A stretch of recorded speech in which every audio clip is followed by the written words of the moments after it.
Thank you for tuning in to the I'm Not Emotional podcast. My name is Javier, and a lot of stuff we discuss on this podcast may not be suitable for young viewers. Viewer discretion is advised.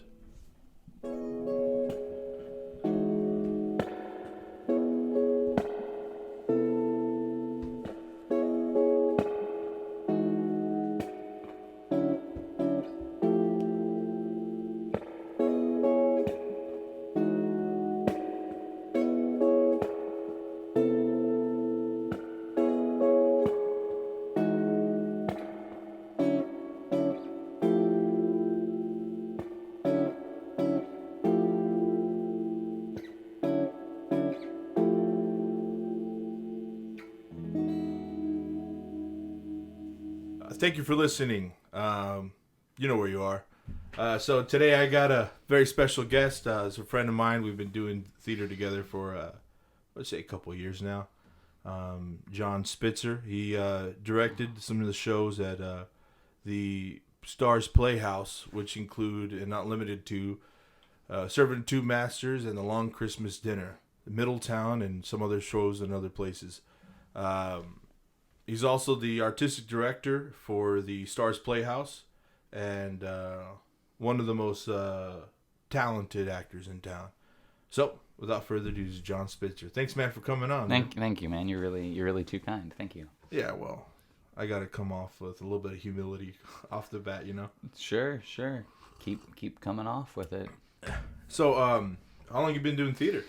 Well, I started out when I was 12. I was a dancer. I was in an all-boys tap group that Shea Burke had.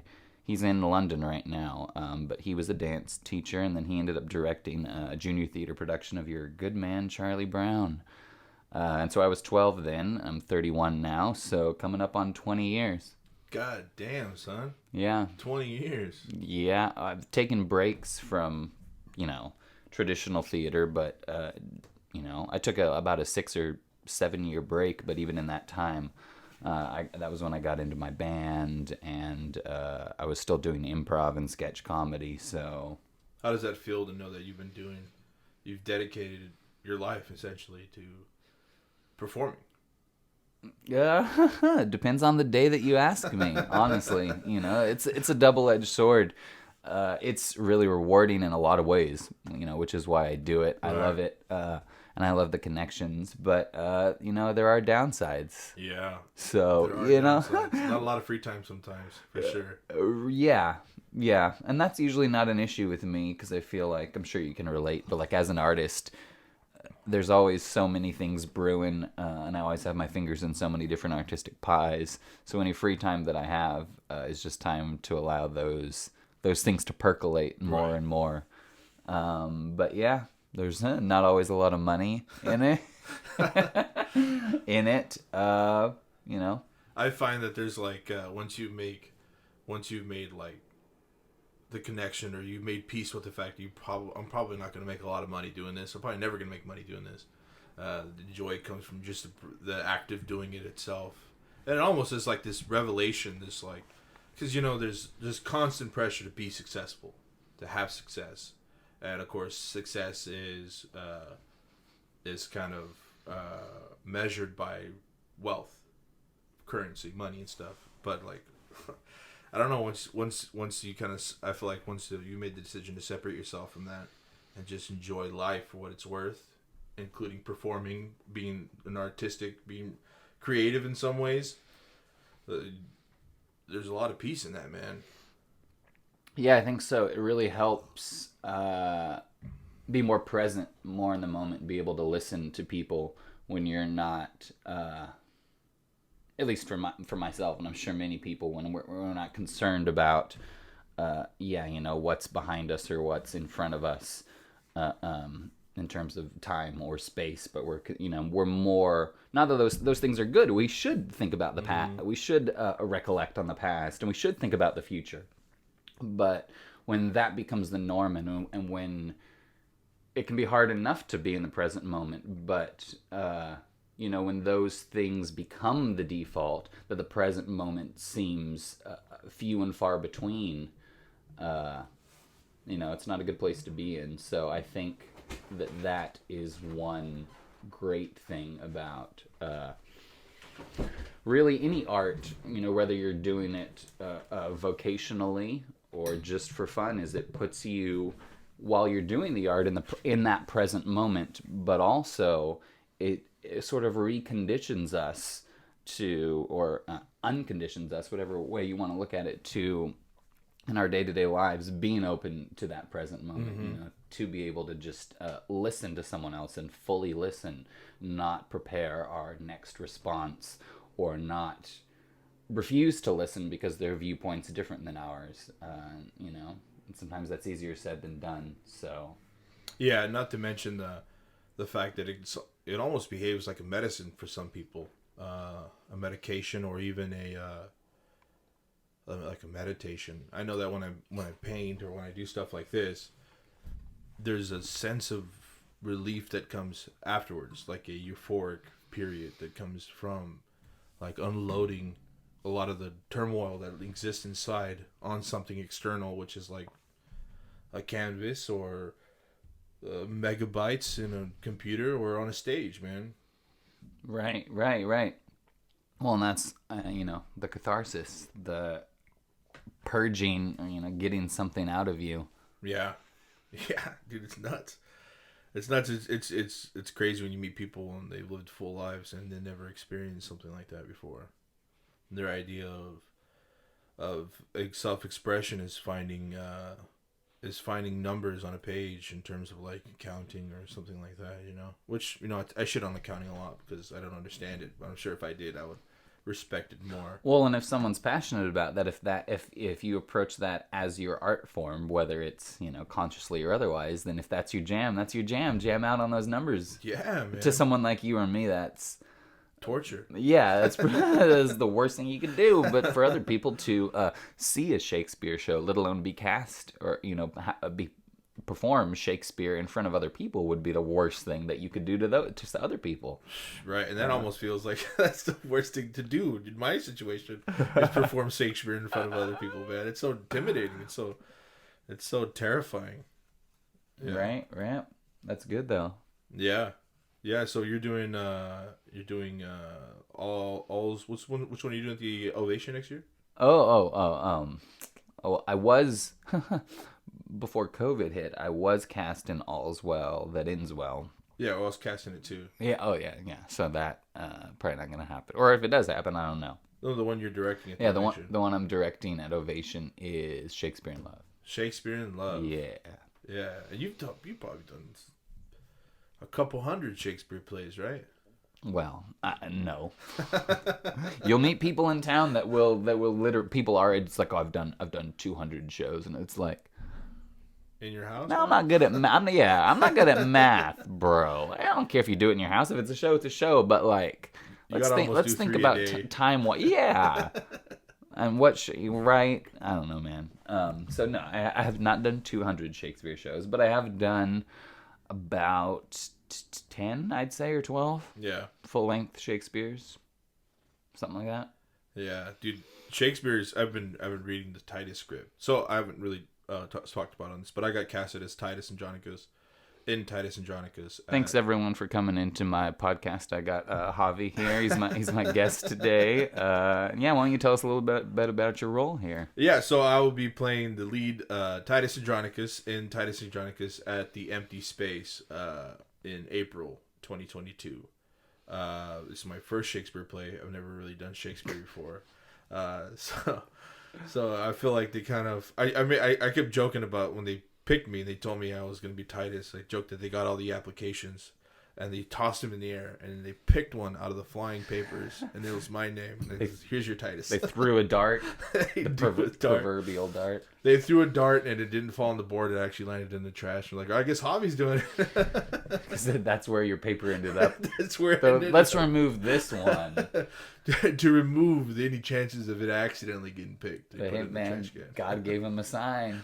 Like, get that motherfucker in there. Fuck, man. Yeah, so, yeah, Shakespeare's one of those, it's a measure of an actor's ability to perform in terms of, like, at least that's how I've been looking at it recently, in terms of, like, since I've been notified that I'm going to be playing this role. Yes, it's a measure for a measure. A measure for a measure. There's a little Shakespeare reference that probably no one will care about or laugh. But yeah, it's definitely a notch on the belt, as it were. I think for Western actors, and I mean, look at Kurosawa's films. Probably for a lot of Eastern actors too.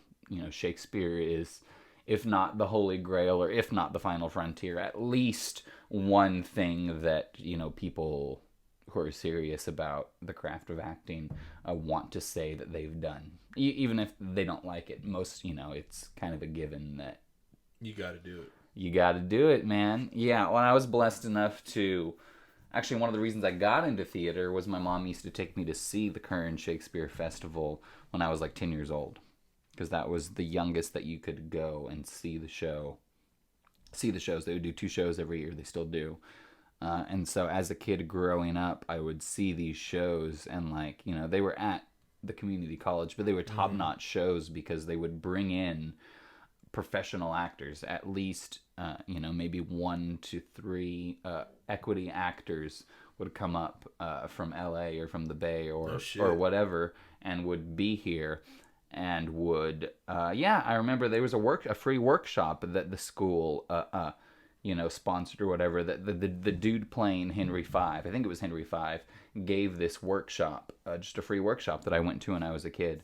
So at any rate, when I started going to these Shakespeare shows when I was 10, I just thought it was the most badass shit ever, basically. Wow, very cool, man. Yeah, I still remember very vividly several of the actors and the characters and the way that they looked and some of the movements and things that happened that are sort of burned into my memory. So from a young age, I thought Shakespeare was pretty awesome. Right on. But I was blessed enough to have a mom to have that opportunity to see it live, and also my mom would read. We would read the synopsis of these shows before we would go to see them, which I recommend people still do with Shakespeare, because Shakespeare is not about the plot. I mean, to a point it is, sure, but it's ultimately not about the plot or where is this going to go. It's about the poetry along the way. So knowing where it's going to go and knowing the lay of the land will help, I think, people to all of us to be able to enjoy the poetry more. Because that's what it's about with Shakespeare. Not only the poetry of the words, but of the emotions, and if you have a good director, of the movement of the actors, and the thought process of the characters. There's a hell of a lot there with a Shakespeare show, whether it's a comedy or a drama or whatever. Yeah, and it's like with contemporary scripts that I've read, it seems that there's a lot more implication on terms of how the character is supposed to be portrayed. There's more there, and then with Shakespeare, it almost feels like there's less because of the way it's written in terms of the thesaurus that Shakespeare was. He used a lot of words that kind of a lot of people don't understand. So once you do understand them, it meant different things back then than it does now in terms of how culturally we expose ourselves to the definition of those words and what's going on culturally. So there's different ways to act based on what time you're reading the script in terms of in history. And so I don't know. Right. And on an individual level also, any given person, and certainly some cultures too, obviously, how much fun do you have with words?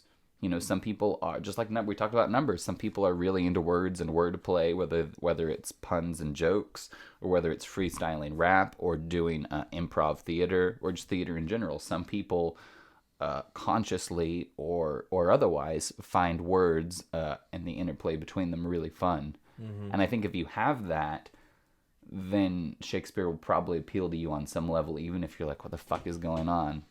Well, you could listen to a rap song or something else and you don't really understand what's going on.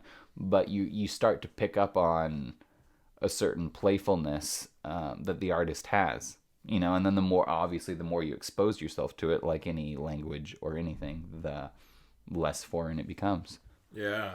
Yeah, it's like if you live in a different country, it's way easier to pick up the language than if you're doing it on Rosetta Stone, you know? It's like if you totally expose yourself to it, your brain will make those connections and it'll make it easier for you to survive. Opposed to like, ¿a dónde está la biblioteca? ¿A dónde está la biblioteca? You know, some guy reciting some tape that he's like listening to while he's on the bus, you know? Yeah, right. Totally. But I think too, the words and the anachronisms of Shakespeare are, kind of the greatest strength and the greatest weakness, because it does give Shakespeare, like any good author, whether they're contemporary or not, Shakespeare has a sense of his own world. Mm-hmm. And I think because it's a lot of the things are even if we understand the words, they're put in such ways, and a lot of it's to fit in the meter of the poetry. Just like a singer in a song. That's not necessarily the way someone would talk in the culture. They rearrange the words to fit the meter of what they're trying to do. I'm getting lost in my own sauce here. Yeah, I've been lost for like 15 minutes. Just keep getting lost, man. I keep getting lost. I keep saying words I don't understand in order to like be like, yeah, I know what we're talking about. Like when your brain is moving way quicker than your mouth ever can, and you tend to get lost in terms of where your thought process is, and it just keeps skipping. It's like a record that the needle keeps skipping forward when the beat's too strong, and it makes the needle skip, and it's just like you're like trying to have too much bass, man. Too much bass, dude. Just too much bass. Trying to have a conscious line of thought, and it keeps skipping back and forth throughout the line of thought. Right. It happens. But I think what I was saying was just that, a lot of Shakespeare's words we may not understand, but we have a sense that Shakespeare had a very specific way of putting things together, and that much is clear. And the more you do it, the more you expose it, just like a good writer, just like, Middle-earth and Tolkien are inseparable. Like the author and the work really are, the more you understand him, the more you understand the work, and vice versa. And then you start to understand that, this is really its own reality that lives and breathes on its own. And so, yeah, I think that's what makes Shakespeare great. Yeah. Yeah, dude. Shakespeare's pretty cool, dog. Shakespeare's badass. It's interesting, man. You said you got into it when you were 10. Like, I couldn't fathom my life if I would have got into theater when I was 10. Like, yeah, man, it sounds like you got a pretty cool mom. Kind of instilled passion in you guys from a young age. She did that with the other siblings, or was it just you that stuck to it? So my brother and sister are 13 and 15 years older than me. Oh, shit. So I wasn't there for when they were. By the time I was 5, they'd both moved out of the house. Damn. So you're kind of an only child, right? It's not, yeah, in many ways. In many ways, yeah. Is there any resentment there in terms of like older siblings? As to why I'm an only child? Why don't I have other people fornicate when they were married? It's like, why didn't you have more kids? No. In terms of like, because sometimes I'm the oldest, and so sometimes there can be resentment, like the difference in raising, how the youngest was raised compared to the oldest. Sure. No, I don't think so. I mean, not on my end. I don't know. I wasn't there for them, and I think we're far enough removed that we just have our own things going on. But yeah, no, I was really blessed to do that, and also to be able. So I was homeschooled through much of my education, so that allowed me to be able to take dance classes and gymnastics and drama and some instrument playing that I never took seriously. But I was fortunate enough to have a lot of extracurricular exposure to the arts, martial arts, that sort of thing, when I was young, just because of my situation in life. You did some martial arts? A little bit, yeah. Some karate or what? Yeah. Mm-hmm. Right on, man. Yeah. So you can lay down some crescent kicks, bro? Some side kicks, dog? If they don't lay me down. Yeah, I can. Yeah, Some dude, spinning roundhouse. spinning roundhouse, dog. Pull out some Patric Swayze kicks, bro. Fuck yeah. Swayze kick. The roadhouse kick. You gotta have your jeans all the way up, high and tight, dog. It's a Swayze. Oh man, yeah, that's cool, man. Yeah, I never would have figured you for a guy who kind of was exposed to martial arts. That's cool, dog. I'm not sure how to take that. I don't know either. All right, well, it's just an observation, sure. Just saying words, dog. Sure. Yeah. Yeah, you're the one giving them weight. Ooh. Oh man.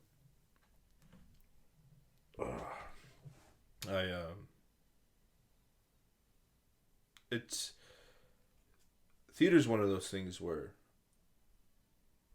I definitely saw it as something that was like weak when I was younger. Back when I was like, hanging out with thugs and doing drugs and rocking and rolling, the whole fucking, you heard the songs, bro. Theater was something I thought was like I know this isn't a very nice way to put it, but bitch shit, until I got clean and I started doing theater. Like my senior year, I did one show, and I was like, all right, this is all right, man. This is pretty cool. And then I fell into it again when I was like 25. So it's like I can imagine having 20 years. 20 years from now, I'll be fucking 45. Yeah. Quick math, man. Quick math. Quick math, man. You're quicker than me with the math. Yeah. And in many ways, I think theater is bitch shit. Or what people use it for. The way that it manifests does seem to be that much of the time. Also. It's ego-based. Mm-hmm. Egocentric performances or egocentric playhouses or theaters or production teams or whatever it is, people that are there for their own ego, more than not that they're mutually exclusive. You can care about the craft and you can be an artist and you can also be egotistical in be a fucking pain in the ass. Yes, and egos are good, quote unquote, to some point as well. We should stand up for ourselves and we should be able to identify, what we want out of a situation or whatever. But a lot of times, egos seem to get in the way. Yeah, and I don't know. I've kind of been thinking about a lot of what ego is. Do you think that ego kind of has gotten worse? Like, if say you pluck somebody from 500 years ago, do you think that they would even comprehend the amount of ego that people today have? I don't know. That's an interesting. Because we live in a culture of the individual.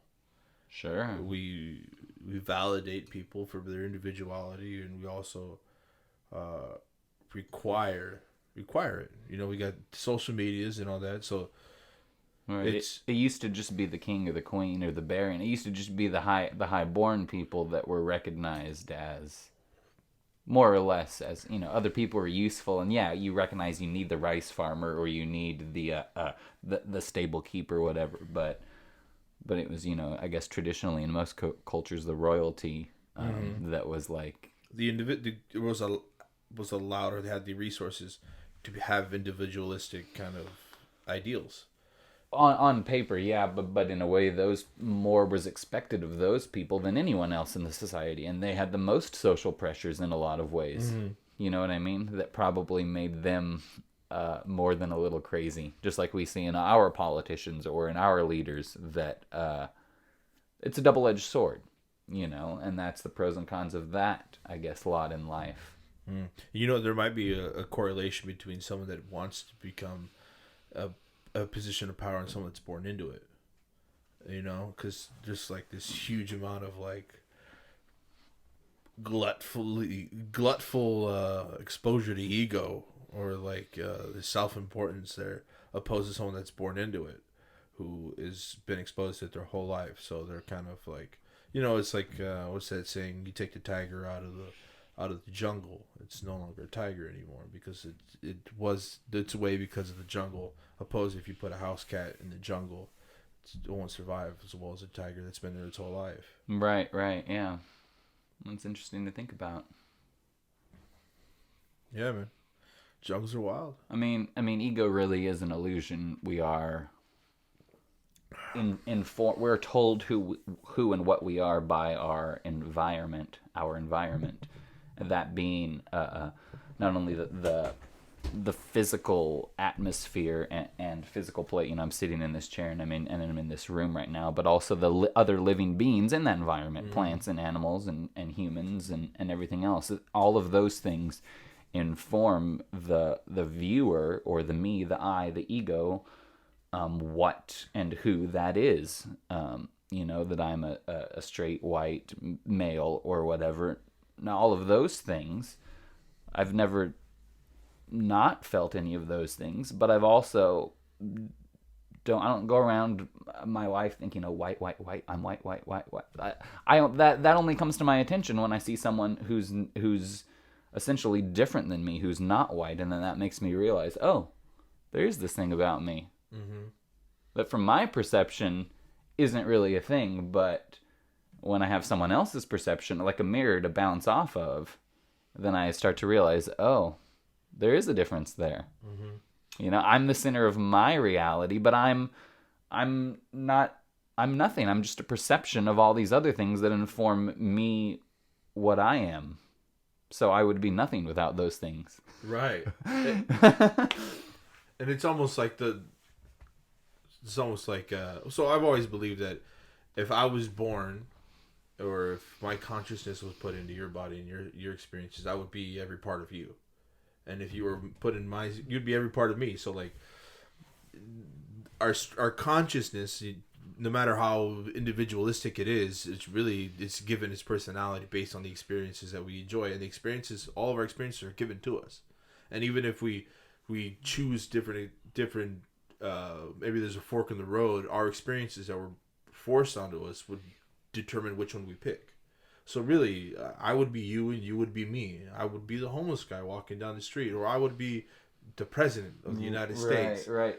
So like, there's no ego there. It would have to be a Freaky Friday thing where we swapped right now, where all of your experiences up to this point were put into my body and vice versa. And then like the Freaky Friday thing, it'd be water in the face. Like, oh my God, what the hell's going on? Dude.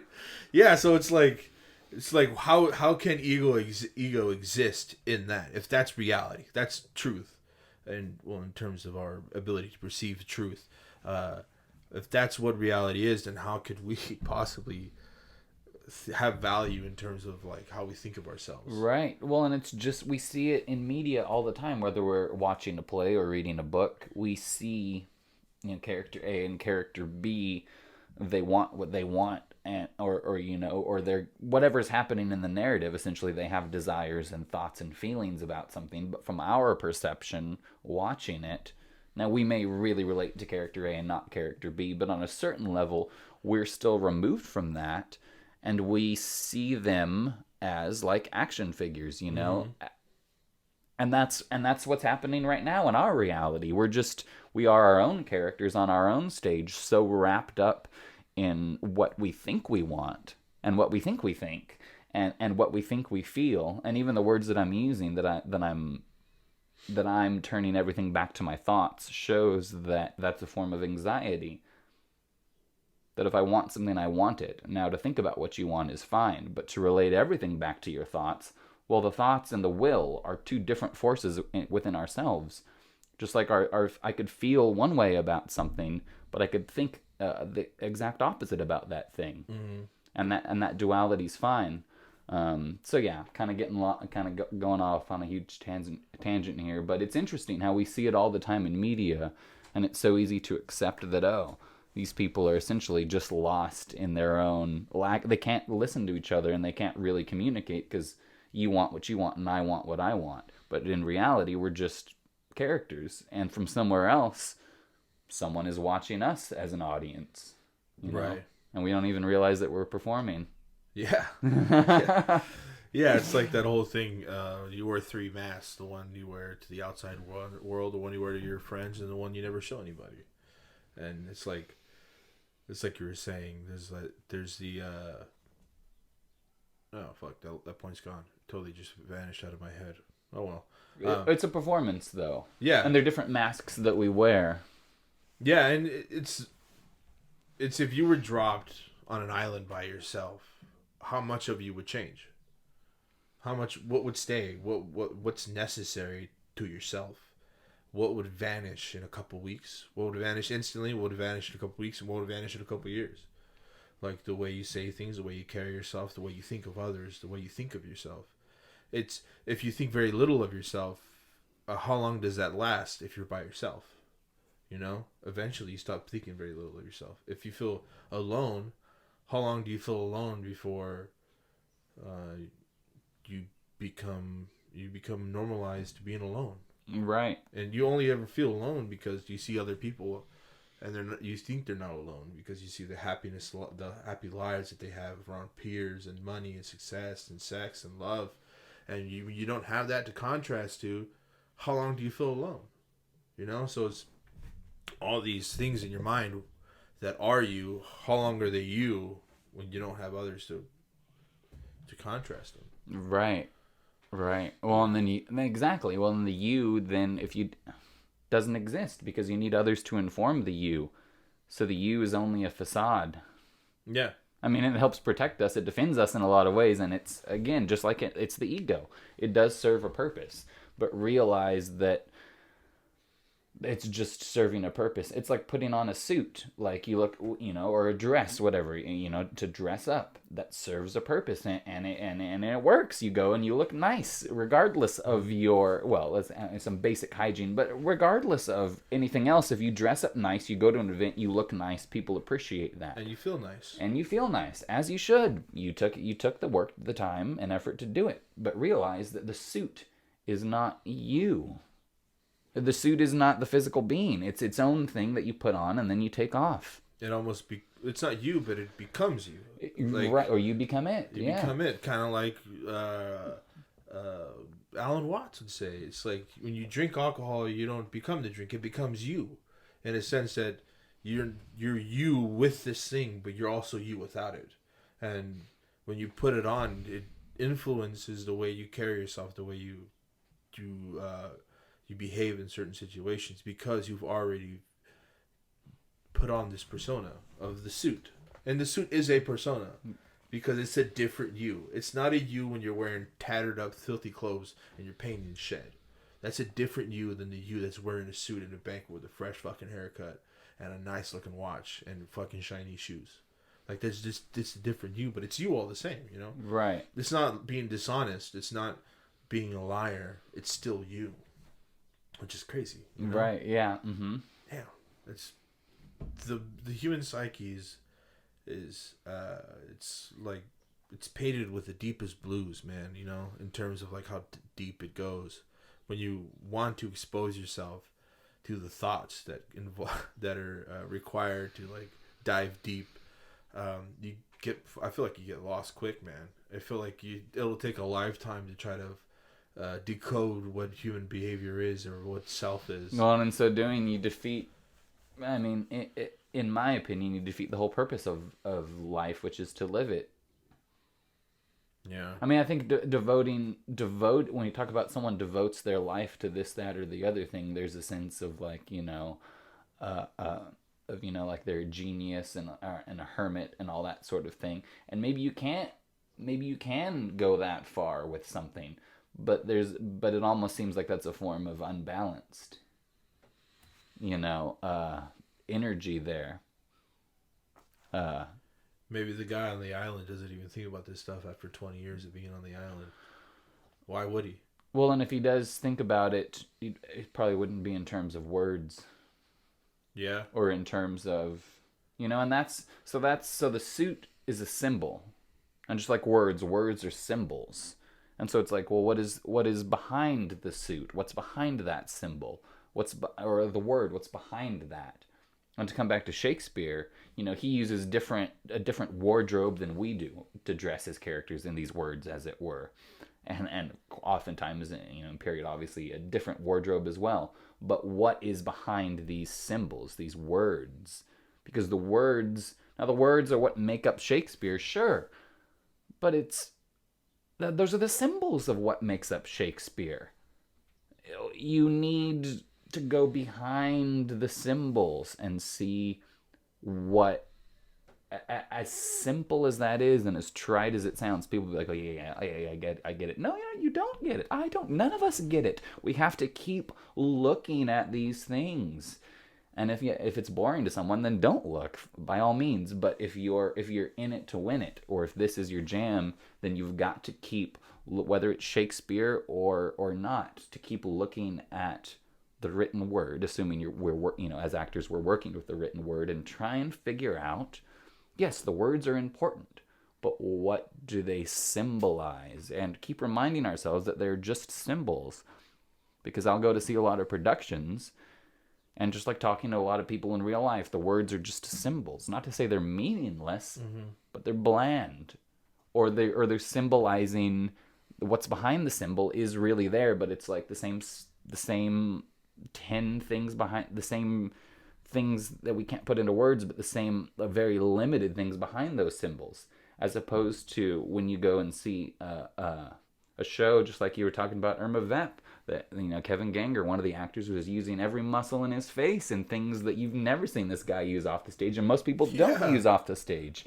So he had, the lines are the symbols, but he's also in reality doing physical and energetic things that are very different than you would see him or anyone else do in reality, and that's what can make a play interesting. Now, certainly not every play has to have that, but in general, when we go to see a show, we want to see, whether it be an emotion or a thought process or a desire, we want to see at least one of those three things, hopefully all three of them, play out in some way that is more interesting than we see on our day-to-day life. Mm-hmm.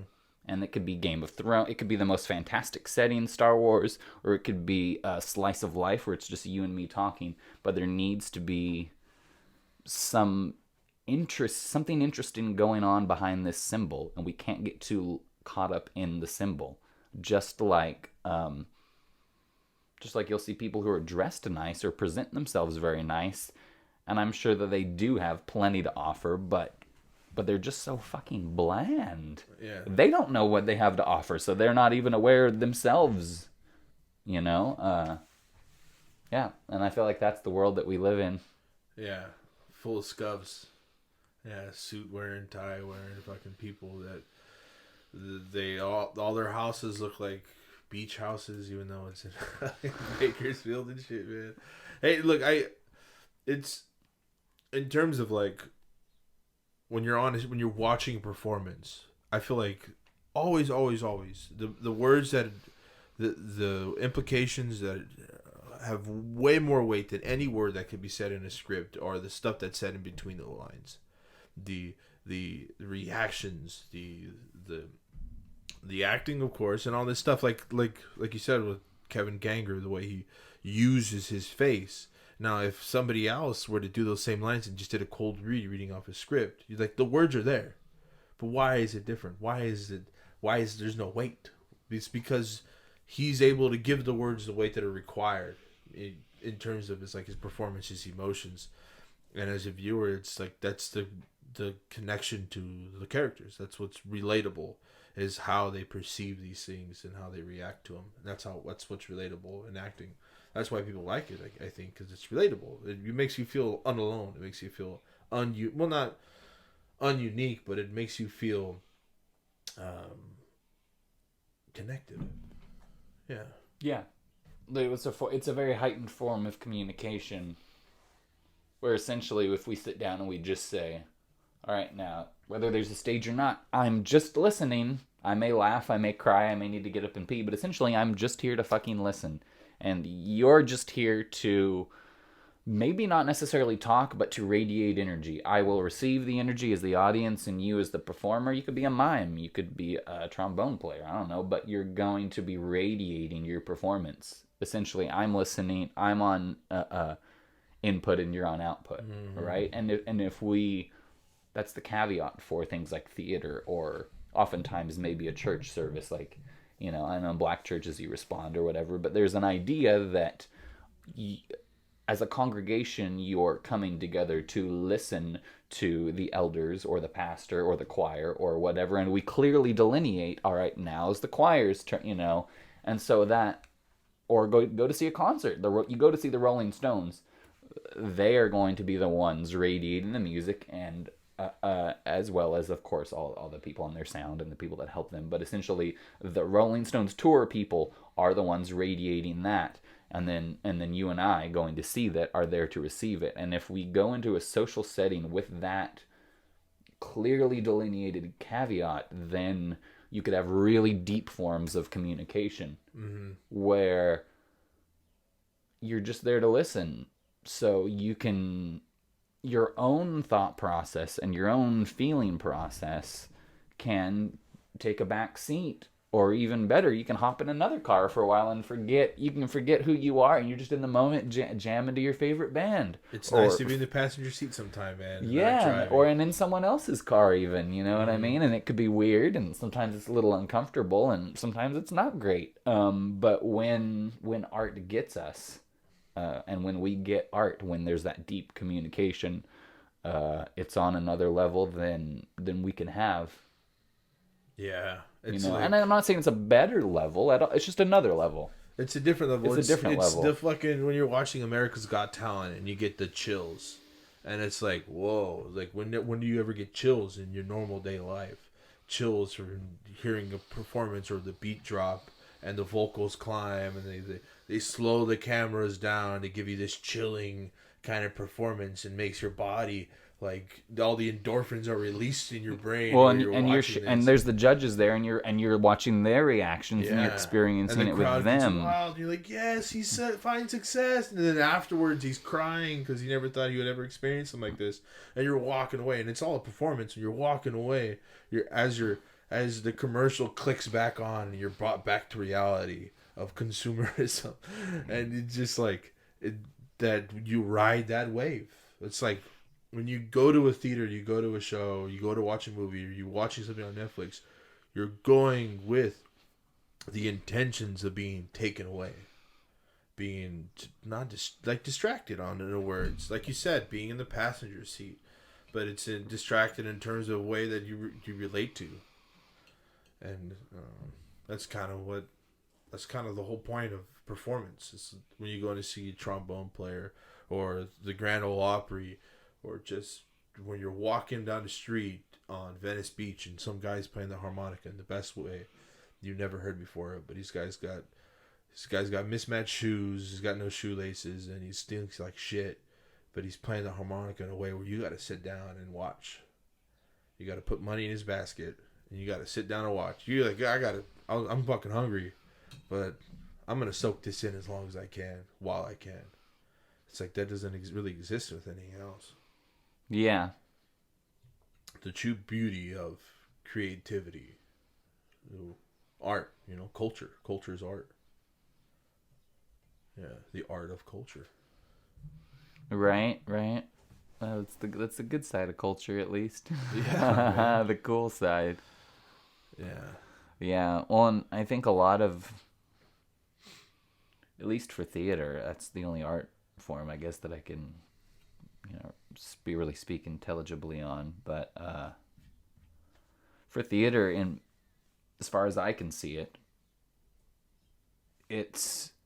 there are a few skills we have to learn, depending on the individual. Some people, if you speak very quietly, or if you have trouble enunciating, then there are some things to be worked out. But in general, by and large, that's like not even 5% of it. It's mostly deconditioning we have to do, and not working backwards, but the via negativa, the road of negative, and not negative in terms of like bad, but in terms of stripping away, taking away things, which is why the minimalistic style is more interesting to me, because when you take away things, what do you have? Like we were talking about the ego earlier, when you take away this, that, and the, oh, who are you? Oh, well, I like this. Okay, well, imagine you didn't have your music or your video games, or imagine you didn't have your family. Then what would you be? So it's this idea of theater, for theater too, to get a performance that's not performative, that in fact, that's the paradox, it's a performance, but it's in fact real on some level, is to... Fuck, I'm getting lost in my own sauce again, man. But is to strip things away.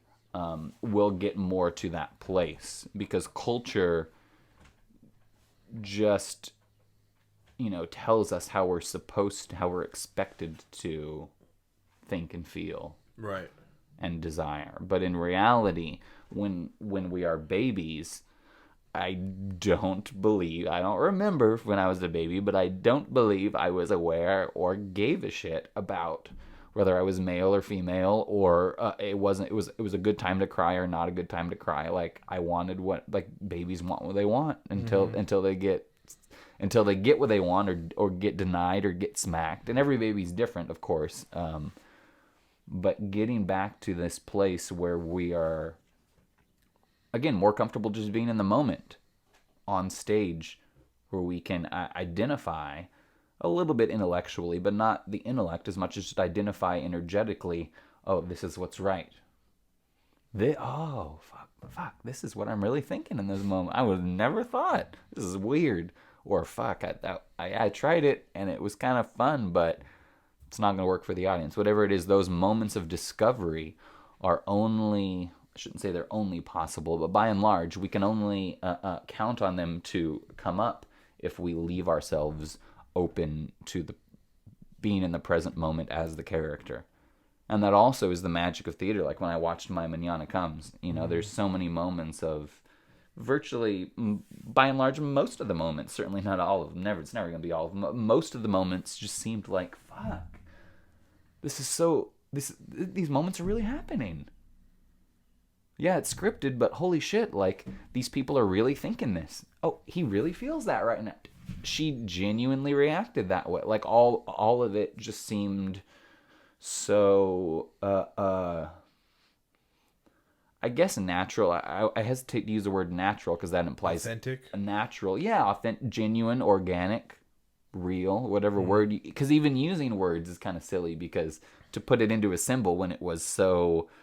symbolic, but at the same time beyond just the symbols, is hard to put into words. But I think that's the magic of theater, is what's behind all these things. And certainly not everything needs to be minimalistic or stripped down, nor should it be. But realizing that the business suit, the dress, the makeup, the hairstyle, all of those things accentuate our performance, whether it's on or off the stage. But those things in and of themselves don't make the performance. Yeah. Yeah, because it's the being inside of them. Yeah, exactly. Exactly. Yeah. Yeah, man. The stuff's a trip, dude. Theater is I'd say it's the greatest thing that ever happened to me, in terms of its complexity and my willingness to really divulge a lot of thought and time to it, Yeah. Right. Well, it's pretty crazy, man. Especially when you find a good play, and it's just like, the shit just keeps going. It just slaps, Holy man. shit.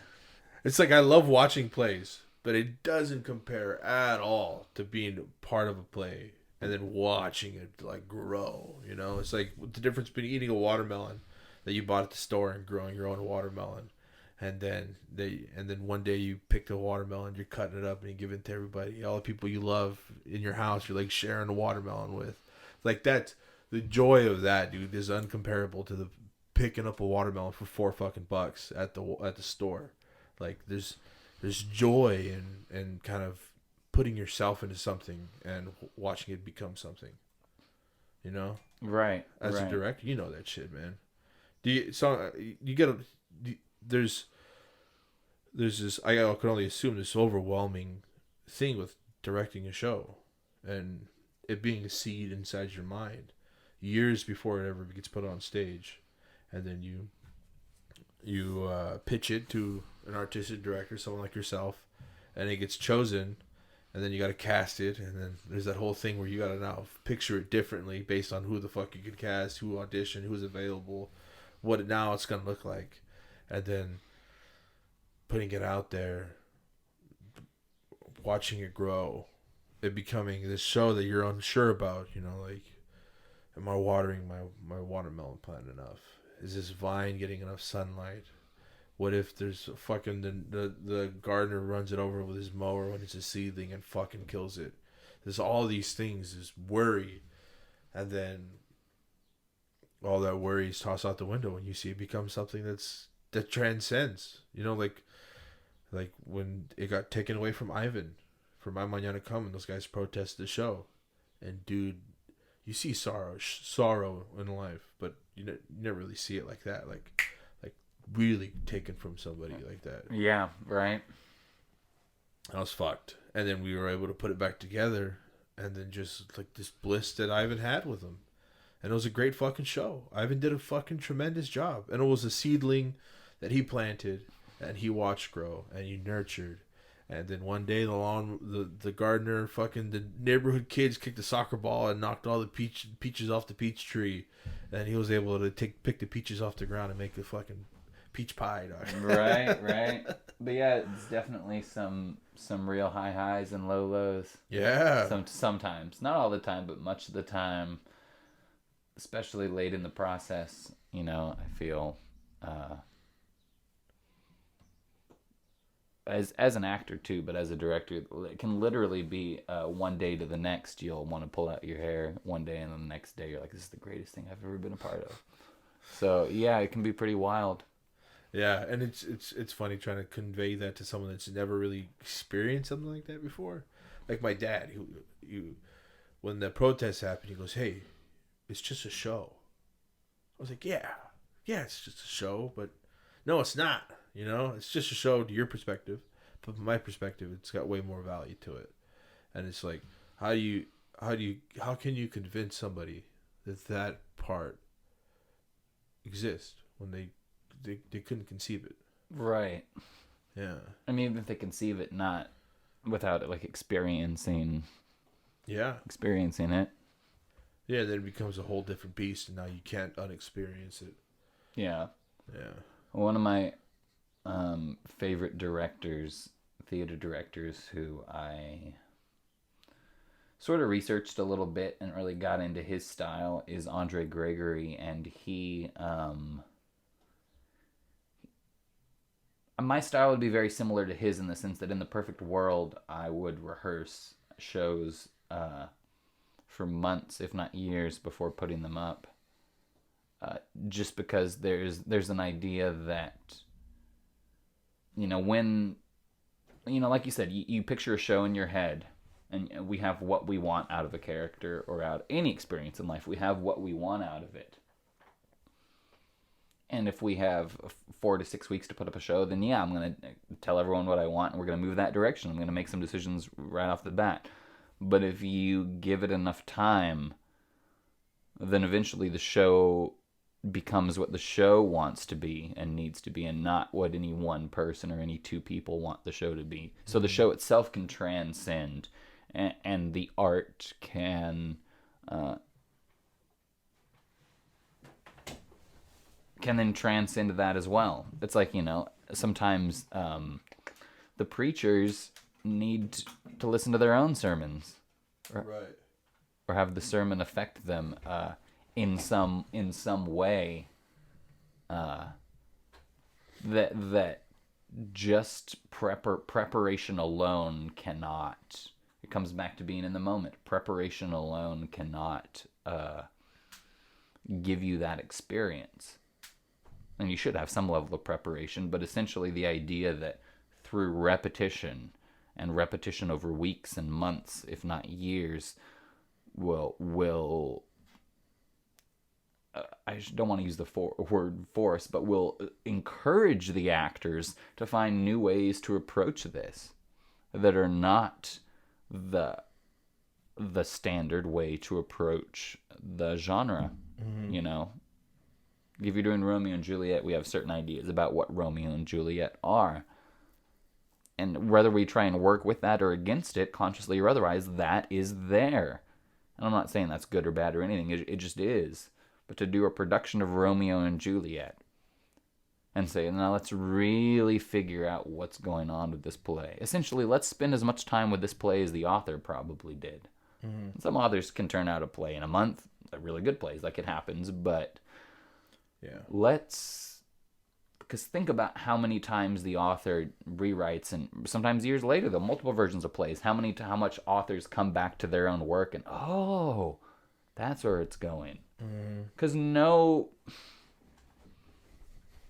the way I see it, no level of intellect or planning, you could storyboard all you want as a writer, but but when you sit down and what comes out of you, to look back on that as a writer and then be impressed, like, whoa, damn, that's where it was going. Whether you love it or hate it or it works or whatever, that's the sense of mystery and the sense that we're like a conduit for, like inspiration is the idea that God is breathing into you, that something else is working through us to produce this art, and it's not just the ego.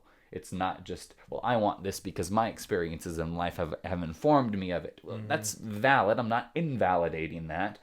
But let's go beyond that into the bigger space of more of a universal consciousness.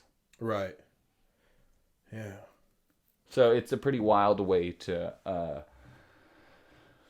I guess, look at theater and look at reality. But I think it comes back to, just being in the moment, to rehearsing a piece of theater enough times that it surprises everyone involved and then ultimately ends up being what it needs to be, not so-and-so's interpretation of it, which could be the greatest show ever. That's fine, but to me that's not as interesting as all the discoveries along the way. Very cool, man. And it's about, what do you want? Do you want the best end result that you can have, or do you want the best journey that you can have from start to finish? Mm-hmm.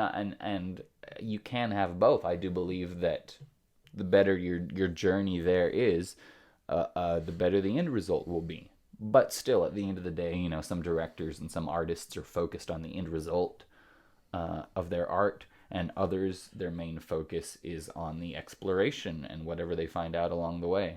And not that it's on a spectrum and it always changes. It's on like a 3D spectrum even. It's not like it's just one or the other, black or white. Right. And time obviously influences it, because you can feel one way when you're younger and a different way when you're older.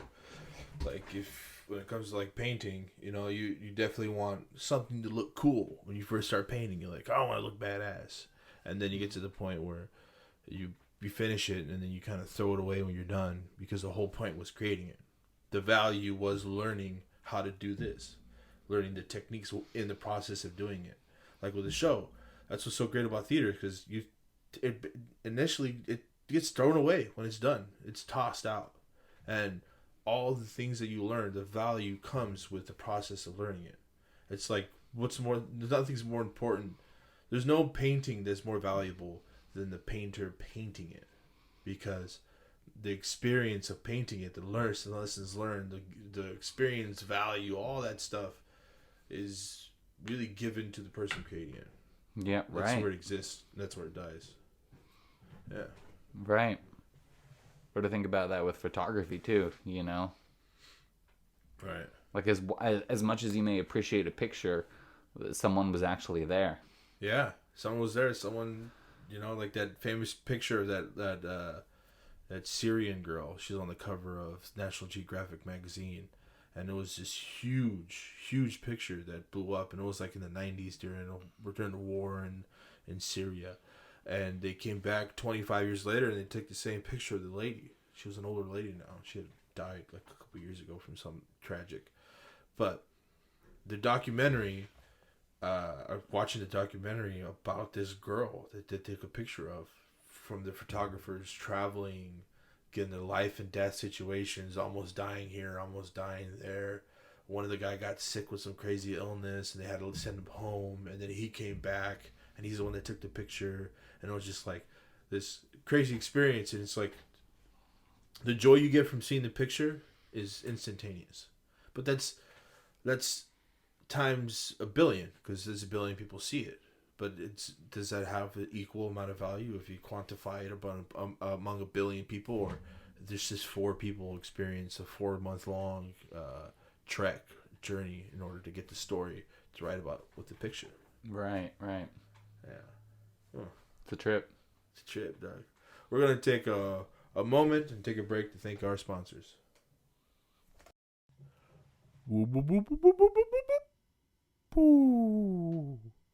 Today's episode was brought to you by Scratchy DVDs. Scratchy DVDs. Hey, man, sometimes your DVDs are fucking scratchy and shit, and it sucks. But if you send Ryan over, he can fix all your unscratchy CDs, man. He comes over and he licks all of them till they're not scratchy anymore, man.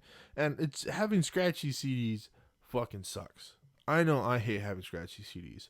So what I do is I pay $37 per CD, and he comes over and he licks them with his like microfiber tongue, and he gets rid of all the problems you could ever have in your life with DVDs that are scratchy. So if you want 99% off your next purchase of Ryan Licks Your CDs, go on, use the description, use the promo code in the description, and you'll get 99% off your your next purchase of RyanLicksCDs.com.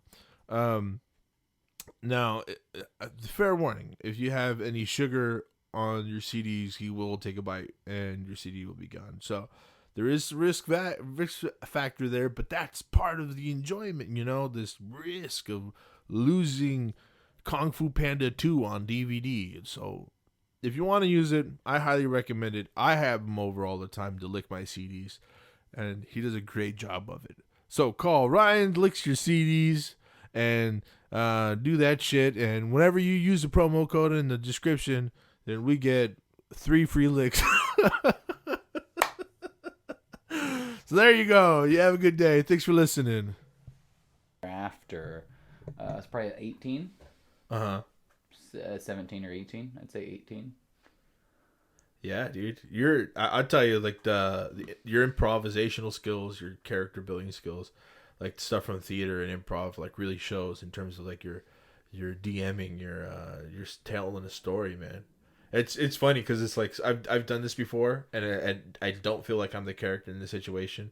I feel like I'm me controlling the character. But like when my character has a conversation with you, or you're portraying some character in the story, you're just like, oh, like I'm no longer Javi playing the character. I'm the character communicating and trying to like get information out, or trying to like cohort motherfuckers. Like this one part of the it was this huge battle on this planet, and the Black Sun was there, and we're like trying to liberate this planet because there was slaves and stuff. And we get there, and there's these tentacly dudes are all like, "Who are you?" This and that. And I rolled a coercion roll, dude, and I got triumph over triumph, man. I got a bunch of successes and good things happening. I said, if you don't get out of my way, I'm gonna punch your brains onto his face.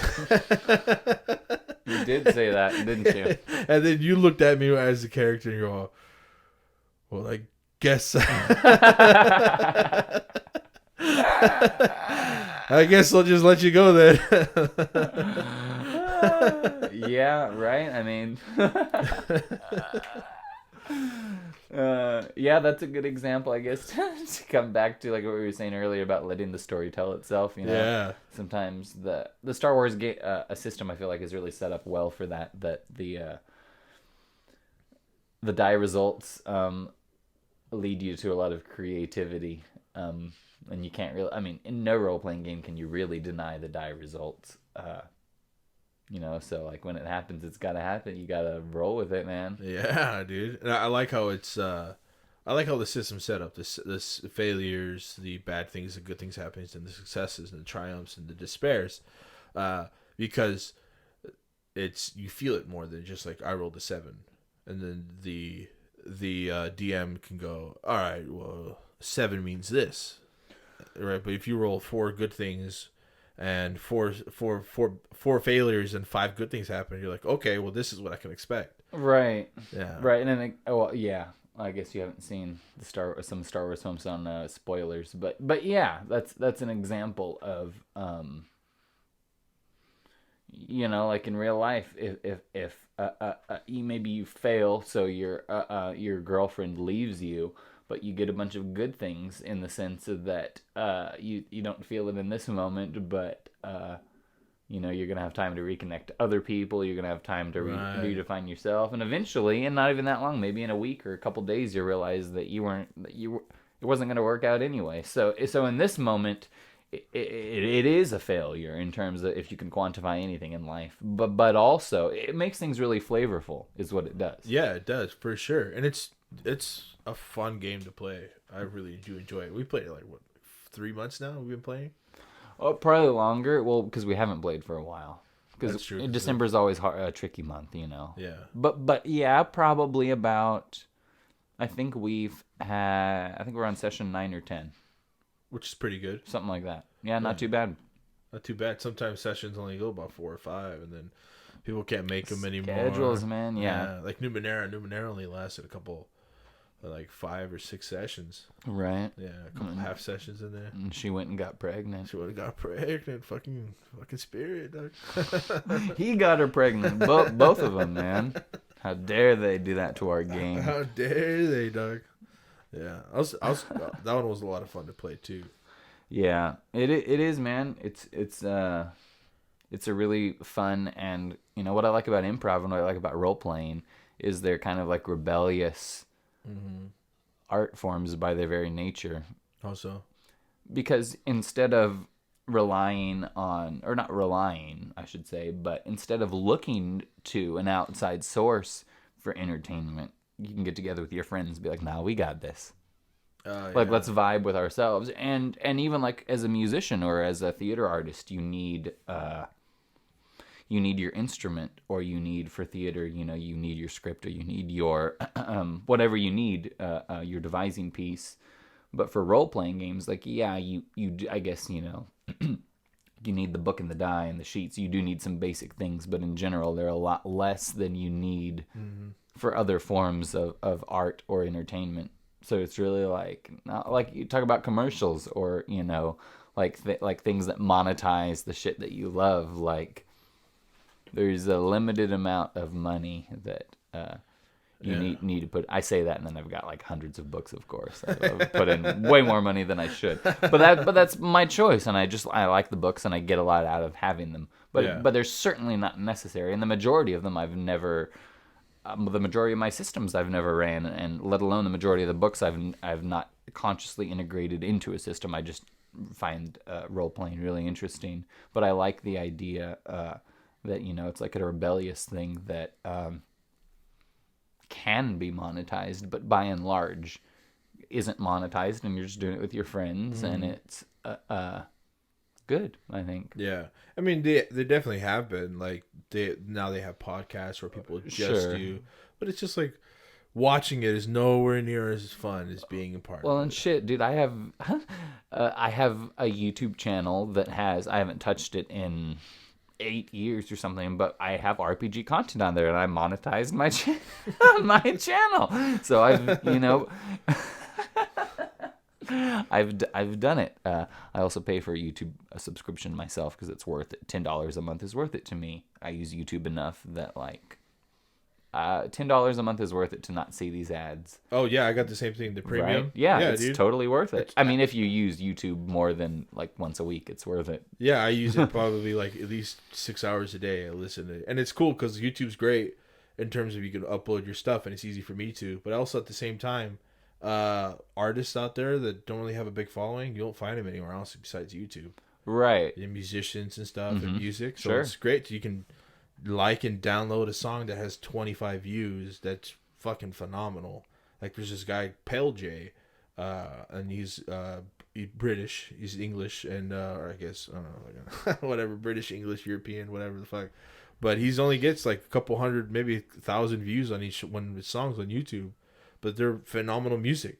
Yeah, It's phenomenal music, and you won't find that anywhere else. That music in terms of like that guy specifically. that guy specifically, like right? And so that's what's great about YouTube. So you actually got a YouTube channel? Yeah, I do. I don't recommend. I mean, I don't recommend not checking it out. Plug it, dog. I don't know what it is. Skank and Spitz, I think. I don't know. Star Wars Spitz.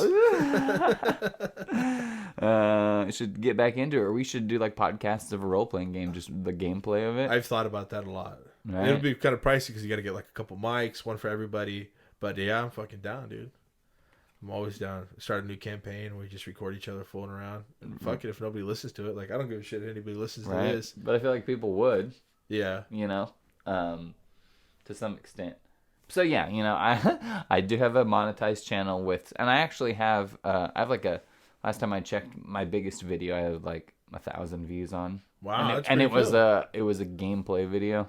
Of what? Changeling the Lost. Okay. It was over. I played with a guy in Pennsylvania and a guy in Canada. Oh, it was all like over the. Yeah, yeah. Mm-hmm. That's pretty cool. Yeah. Yeah. Yeah, and I used to play in the middle of the day with a bunch of people from the UK, and there was a guy on there from New Zealand as well. That was like very inconvenient for me, but it was like their evening time. Right. Well, it was like 2 a.m, or I don't know what it was for the guy in New Zealand. It was even less convenient for him. But that's cool, man. That's badass. So, I mean, have you been doing a lot lately besides with us? No. Not to that extent? No, not at all. Oh. Yeah, I kind of fell out. Well, because I was like part of the online community, you know, so. You haven't done it in a while? Yeah, I haven't done it in a while. We would do like video responses to each other, and then comment on each other, and then there was like a forum on Facebook, so it was like a back and forth between an ever-changing number of people, of course. Right. And, you know, and I just phased out of that myself into another hobby. Yeah, there's a lot to life, man. It's a good problem to have, I guess. But yeah, and I would definitely be interested in doing something like that again, you know, because I'm done. I do love role-playing games, and I've got a lot, and they could be anything. We could even just read some, and then do a few games and give them reviews or whatever, just bullshit, whatever. Yeah, that'd be cool. Yeah, that'd be a great idea. Yeah. Right? I'd be down to do that. It'd be easy enough. Yeah. I mean, yeah, maybe we need another mic or two, but it is what it is. Other than the setup, like the actual doing it, mm-hmm. the easy as shit. Yeah. So yeah, I got Vampire the Masquerade. So I had heard of D&D, you know, I guess, you know, I feel like most people have, even if you don't have a reference point. But I had heard of D&D, and I had played things like Baldur's Gate 2, and I'd seen Diablo. My friend played Diablo, and you know, I'd played video game role-playing games, so I got the gist of it. But then I'd never played anything or even like handled a D&D book or anything. But I met my buddies Jabba and Goat. Jabba moved away. I don't talk to him anymore. I don't think Goat was there that initial time, but I was taken by them and introduced to this guy named Steve Church. He's still around in town, and he had a shit ton of books of Vampire the Masquerade. That was a game that came out in the early 90s, part of the World of Darkness, in which you played, you know, a vampire in the modern age, you know, late 80s, early 90s. And the books were just so... The art in them was just so evocative, and it was so cool. Oh, yeah. And then looking at the character sheets and just being, you know, and I understood because you know, essentially a lot of video games have their own form of character sheets where you have your skills or whatever. But I was like, this is so fucking cool. And specifically, I thought it was cool because I mean, you certainly can do combat in it, and there's plenty of things to support that. But it wasn't a combat-centric game. The idea was that there were different clans of vampires, and throughout the course of history, if not anything, but that's kind of the joke with Vampire the Masquerade, is that any main thing that happened, historically speaking, vampires were behind the scenes for some reason pushing humanity in that way. Okay. So you play a vampire, a modern day vampire, and you're essentially, assumably someone who was recently turned, but you were turned by your sire. So there's this idea that there are these elder vampires who work literally from the shadows, from the darkness, that are rarely, if ever, seen, but they're really the ones, I guess in RPG terms, giving you missions, but it's usually not as direct as that, but, essentially pushing you, using you as their plaything to push their own agendas. And so it's a lot of like political machinations, and it's obviously a horror game, so it's a lot of like really grotesque, nasty abilities, and that you can have, but also at the same time, since it's a horror game, you're relatively fragile. Like, yeah, you're a vampire, so you can literally die, and unless you're like burned to death or beheaded or something crazy, then you will come back. But by the same token, it's just as easy to kill a vampire as a human, more or less. Right, if you know what you're doing. Yeah. That's pretty cool. So yeah, it was like a really interesting game that was like, dang, this is wild, because like it's a horror game, but it's also like very, very political and very social based. I mean, if you want it to be, but it's set up to have that option. So like you said, as someone who's into theater, I just saw that like, oh, this is a game that I could like perform. Yeah, and I could be nerd. I could game out on it because it's got the game factor, but also it's got the performance, the art factor as well, and also the idea that like it's obviously super grayscale. You're a vampire. You're not good. Mm-hmm. You're a vampire. Yeah, your feet. I mean, which is cool because it gives the person playing license to do bad shit. Because usually you want your moral compass kind of weighs on every decision you make in those games. But like if it's already been determined that you're an evil person, the villainy ensues, man. You get to do the bad shit that you want to do anyway. Right. Well, and you redefine what is good and what is bad. Right. Because assumably you have your own sense of morality. Right. Because even beasts have their own sense of. I mean, it may be survival, but survival has its own rules that it plays by too. Mm-hmm. So you do have your own sense, and that of course, like any good role playing game, develops over. You may think going into it, may not have any thoughts, but you may think it's A, B, and C, but then you get in game and you're like, oh, well, it's definitely B, but it's hardly ever A and never fucking C. It's my character's way over here. Yeah, just like a play. You have your preconceived notions, which are fine. It's okay. But also, when you get into it, leave yourself open to see where it'll take you. And then Dark Ages Vampire is actually maybe my favorite role-playing game of all time. So in that one, it's the same system and everything, but you play more or less the same system. But you play in the Dark Ages. Okay. Yeah, so it's pretty wild. So it's a setting where like humanity is superstitious, and a setting where obviously things like werewolves and vampires and ghosts do exist, and a time when people believe in those things. Like in the modern day era games, it's called the Masquerade because vampires have to stay in hiding in order to survive. But in Dark Ages, there is no masquerade. So you can like openly be monstrous. That's cool. If you want. Now, by the same token, while you're sleeping, the villagers can come burn you down.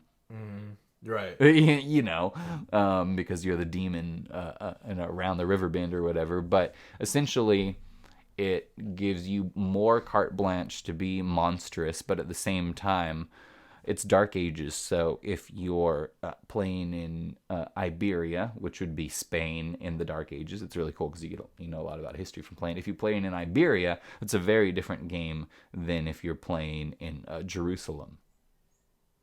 Okay. Right, and if you are playing Jerusalem, if you're playing an Assamite, and they're sort of a Middle Eastern vampire, then that's going to be very different than if you're a Ventru, which those tend to be more Roman or British vampires. Okay. So, like, just playing in the Dark Ages makes it really colorful that, like, you know, is very graphic, and a lot of people will probably cringe at this, which is fair enough. It is. It's kind of the point. It's a horror game. It should cringe. But we had, in the Dark Ages game, there was a family of Jews who were getting burned at the stake. Damn. And it was completely unrelated to what was going on in the main story. I just put it in there to see how the characters would react to it. You know, they had no stake in it, in these people and what was going on. And one of the vampires, one of the more diabolical, monstrous ones, player vampires, toasted blood to it and drank. Not that he cared one way or the other, but that was his gesture of not caring, just decadence and whatever. They're peasants anyway. Damn. You know, and it's a setting where whether you're a vampire or not, things like prejudice is perceived very differently, obviously, than our current age, if it's even on anyone's radar. Right. You know, that's just the way things work by and large. Which isn't to say, I mean, as hero characters, the idea is that, well, if that's the way things work, you stand up against it. But do you? And are these heroes? And will that even work out for them to stand up to when the whole village wants to do that? And there's also fire involved. So fire and vampires, that is one of the few things that, like, garlic is not a thing in the game, but sunlight and fire are no bueno for vampires. And one of the vampires was the La Sombra.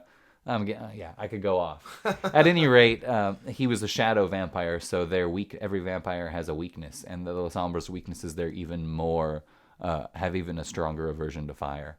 Really? And so there was no way that this phobia aristocratic shadow vampire was going to come into the flames to try and, like, use his powers to save, Jews. Yeah, Jews.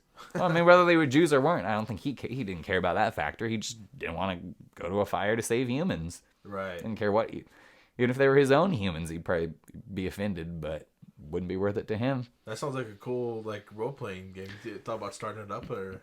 Oh, yeah. I'd love to do it again. So I played it that was very intimate. I played a 2-player game. I was the DM, and I had 2 players, and we would only play at night, and we'd only play by candlelight. Ooh. So it would be, because you live in a world with no electricity.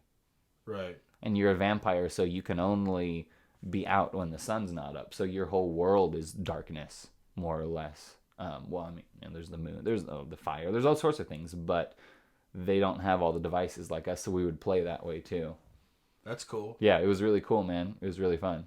Yeah. And then what's cool about the Dark Ages is you have... My favorite thing about it is you choose your road, I think it's called, and it's pretty much like your path of morality. So all the World of Darkness games have, like, if you're at 1 or 0, then you no longer control your player. Your character turns over to the GM forever, and you've lost yourself to the beast. You're now fully monstrous. Mm-hmm. Whereas 10, if you're high up on the scale, you're very, very human. And you're probably not as powerful as someone lower on the scale, by and large, but you're very, maybe not level-headed, but very balanced between your monster side and your human side. That's about as human as you can be. So every World of Darkness game has this mechanic, and then when you play the Dark Ages vampire, you get to choose your road, which it's still the same scale from 1 to 10, but, like, you could pick the road of heaven, where, I mean, different regions define it differently, but essentially you believe that God has either blessed or cursed, that, like, vampirism is a gift from God, and even if it's a curse, that you could turn that curse into a blessing ultimately some way. And so vampirism is a way to bring us closer to God if you're on the path of heaven, versus if you're on the road of sin, then you're more into just decadent, complete, doing whatever the hell you want, essentially. If you're on the road to humanity, then you're concerned with helping people and with social issues. So it's really cool, because we could define our characters, and I could say, well, I'm a gangrel, right? I'm essentially almost like a werewolf vampire. I could turn into bats, I can meld into the ground, I have claws, and I'm very animalistic. And I do the road of the beast. So that's, more or less pretty self-explanatory. That's my thing. Whereas you're of in true, you want to be the prince of the city one day, which is the highest status you can have in a region. You're very politically minded. You're all about working with the people. Mm-hmm. You probably have humans and vampires alike that you surround yourself with. So by the very nature, me making a decision to go out and be naked and fuck a pig or some weird shit, we'll be fine, most likely, unless I'm like a paragon, unless I'm like a 10. That kind of shit will be fine for me. It's probably good for me. Mm-hmm. If I tried to do your shit, that would fuck me up. So it's a really interesting game because not only are we monstrous, but you choose the path that you walk that defines your own morality. And it could change, your character could change over the course of the game. As the crusade, maybe you're a knight who's part of the Crusades, and then you become disenfranchised or disillusioned with the church, or vice versa. Maybe you want to be part of the Vatican and support that shit. So it's pretty fun, man. That's cool. Yeah. That's cool. That's badass. What are some other RPG style games that you're interested in pursuing in terms of like a group or our circle of friends that we play with? There's a lot, man.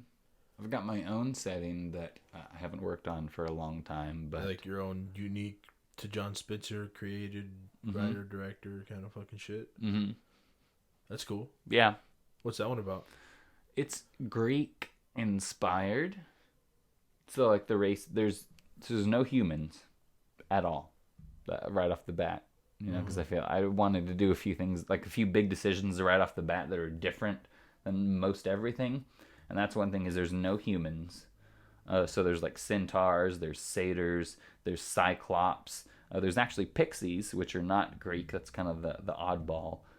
There are sirens. There are minotaurs.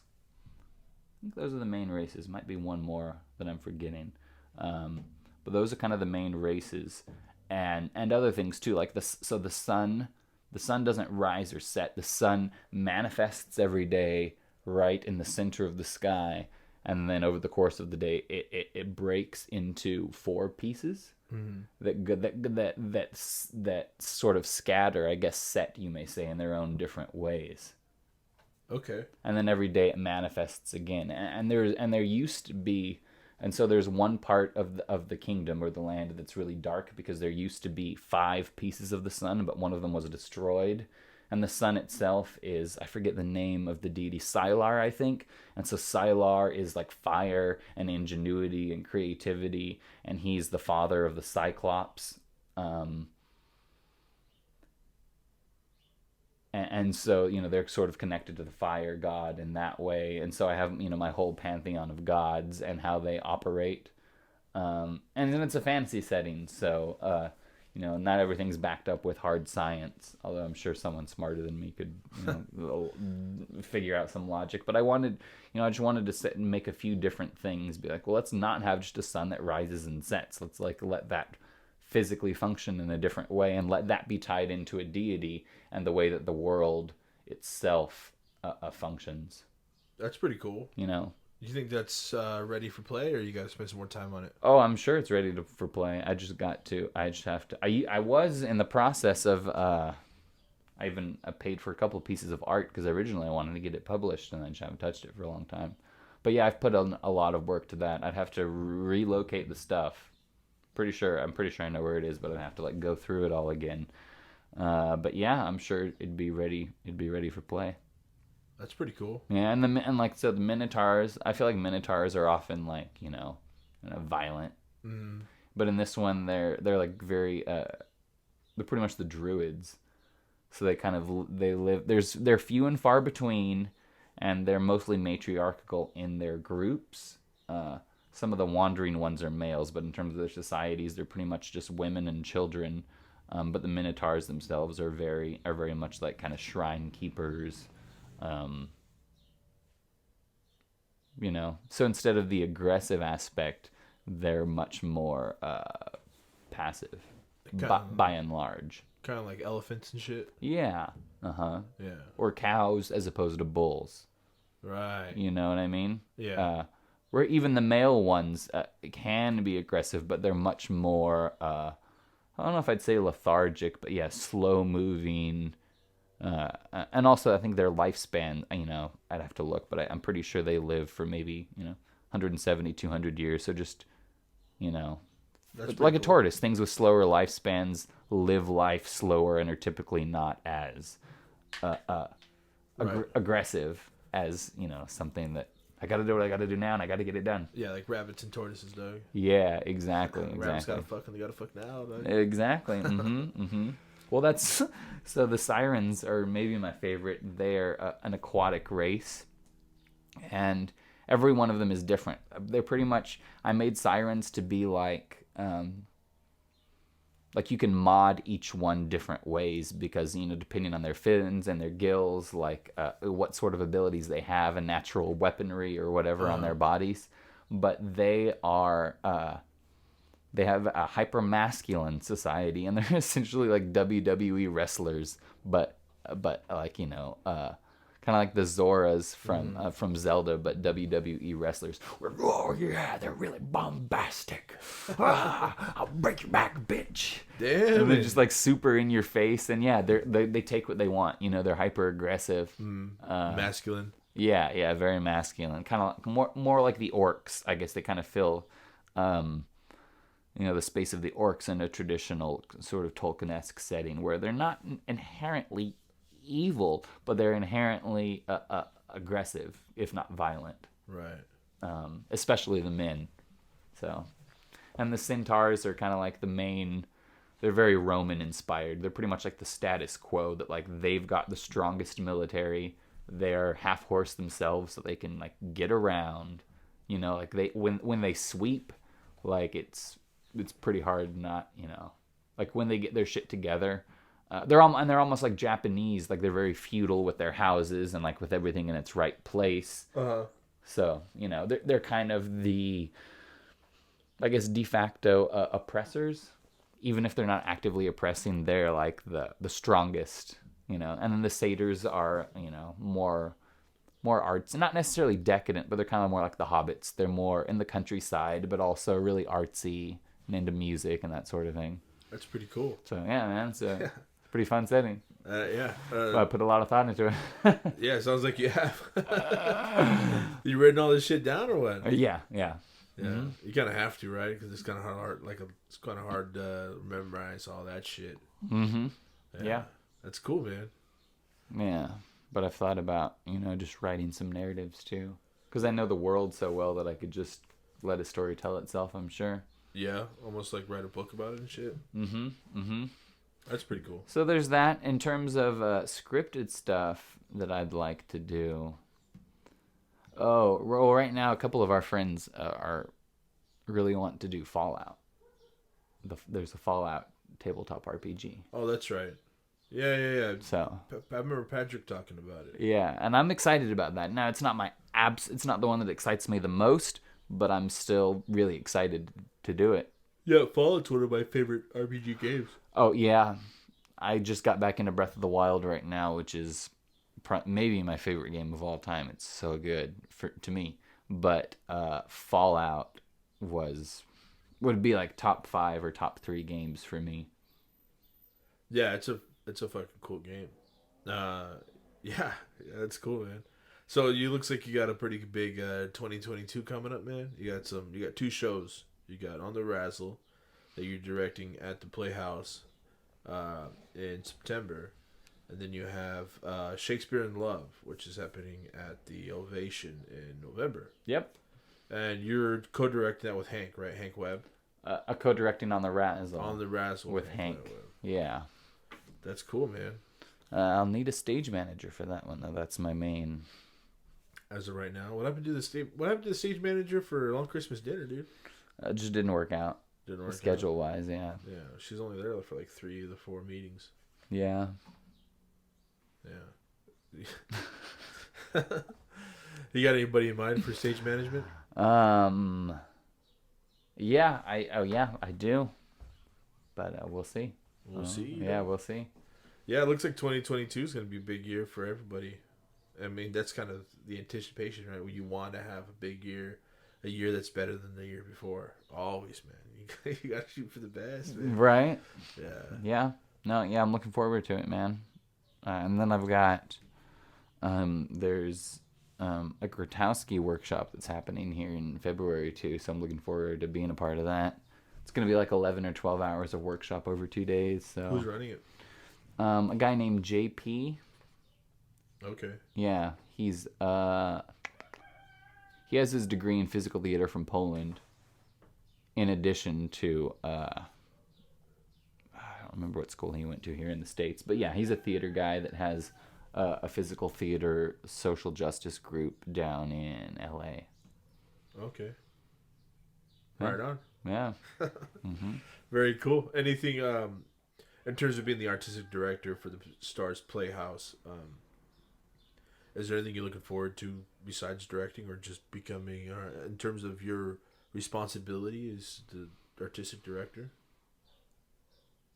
Anything I'm looking forward to? Yeah, you know. Yeah. It's so you did. This is the end of your first season as artistic director, and you kind of came in at the half season, right? halfway through the season. Enough of a season, though. Enough of the season. So this time around, it's a lot of the influence. And you picked a lot of the shows that are coming on this season, right? Or was that Vicky as well? So we have a couple of shows, the Two Dolls Houses and the Einstein show were shows that had been essentially, long story short, picked from before my time, so I'm honoring those commitments. So I didn't pick those.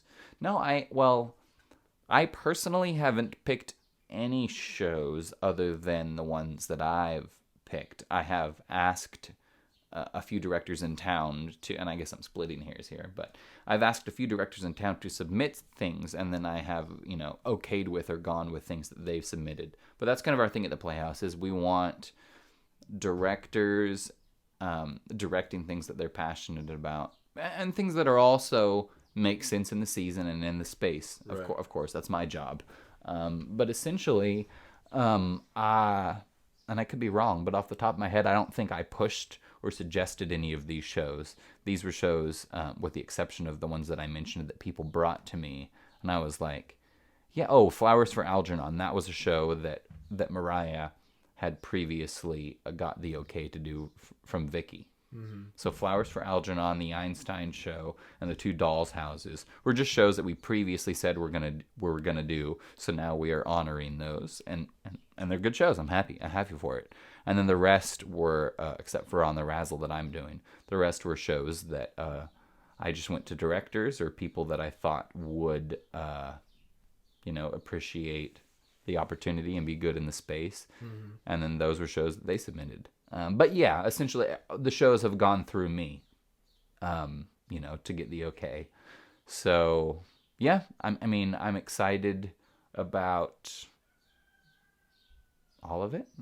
I guess I'm a little biased. I'm not only am I excited about my show because I really love the show, but it has a lot of moving parts. I was talking to you briefly about it outside, but it has a lot of moving parts. So, figuring that out will be the way our friend and mentor Hank put it. He said it'll be good because it'll stretch me and it'll stretch the space. Mm-hmm. But that one that will take a lot of effort. So which is on the Razzle. That's on the Razzle, yeah. That will challenge the space and it'll challenge me and I think all the actors. So, I'm really looking forward to that. But yeah, something else I guess I'm looking forward to is Lindsay Sharp and I are gonna have this offering once a month,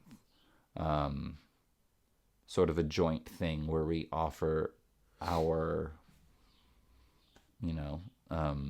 skill set, yeah, our collective skill sets to people in the community. So it'll be sort of like an artistic healing sort of experience. But every session will be different. But between the sound healing for her and the breath work for me, and I'll be bringing in some yoga, as well as probably Natalie and Cheyenne maybe bringing in some yoga, and then Lindsay also doing her qigong.